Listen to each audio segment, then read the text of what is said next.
मानव संसाधन विकास मंत्री स्मृति ईरानी ने डीयू और यूजीसी के विवाद पर कुछ भी बोलने से मना किया। डीयू प्रशासन और यूजीसी के बीच डिग्री कोर्स की समय सीमा को तय करने को लेकर छिड़ा विवाद अब तक किसी निष्कर्ष पर नहीं पहुंच पाया है।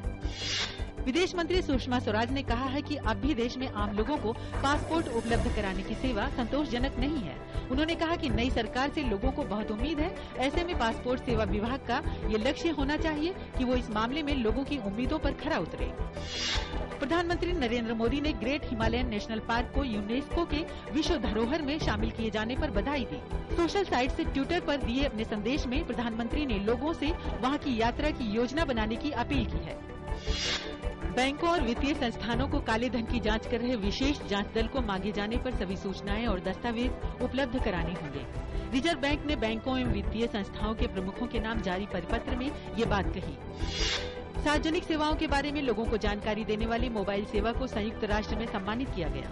मोबाइल के जरिए दी जा रही इस सेवा को संयुक्त राष्ट्र सार्वजनिक सेवा पुरस्कारों में बहरीन, ब्राजील, कैमरून, कोरिया और स्पेन के बीच दूसरा स्थान हासिल हुआ।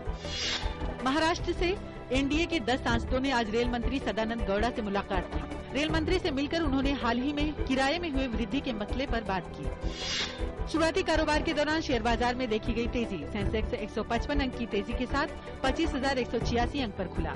निफ्टी भी 32 अंक की तेजी के साथ 7,525 अंक पर पहुंच गया। आज के शुरुआती कारोबार के दौरान डॉलर के मुकाबले रुपया 9 पैसे मजबूत होकर 60 रुपए 11 पैसे प्रति डॉलर पर खुला। कल के कारोबारी सत्र के दौरान डॉलर के मुकाबले रुपया 2 पैसे कमजोर होकर 60 रुपए 20 पैसे प्रति डॉलर पर बंद हुआ था। इराक में अमेरिकी कमांडो को कानूनी संरक्षण प्रदान करने पर दोनों देश एक समझौते पर पहुंच गए हैं। ये कमांडो इराकी बलों को सलाह मशविरा मुहैया कराने तथा हालात के आकलन के लिए तैनात किए गए हैं। इसी तरह का संरक्षण प्रदान करने के प्रयास 3 साल पहले विफल रहे थे। यूक्रेन संकट के हल के लिए रूस के राष्ट्रपति व्लादिमीर पुतिन और अमेरिकी राष्ट्रपति बराक ओबामा ने कल फोन पर बात की। राष्ट्रपति पुतिन ने क्षेत्र में युद्ध विराम लागू करने पर जोर दिया ताकि स्थिति सामान्य हो सके। फीफा वर्ल्ड कप में देर रात खेले गए एक रोमांचक मुकाबले में ब्राजील ने कैमरून को 4-1 से करारी शिकस्त देकर राउंड ऑफ 16 में प्रवेश कर लिया। ग्रुप बी में अपने आखिरी मैच में स्पेन ने ऑस्ट्रेलिया को 3-0 से हराकर जीत के साथ प्रतियोगिता से विदाई दी। चिली और नीदरलैंड के बीच ग्रुप बी का आखिरी मुकाबला खेला गया। चिली को ये मैच 2-0 से गंवाना पड़ा।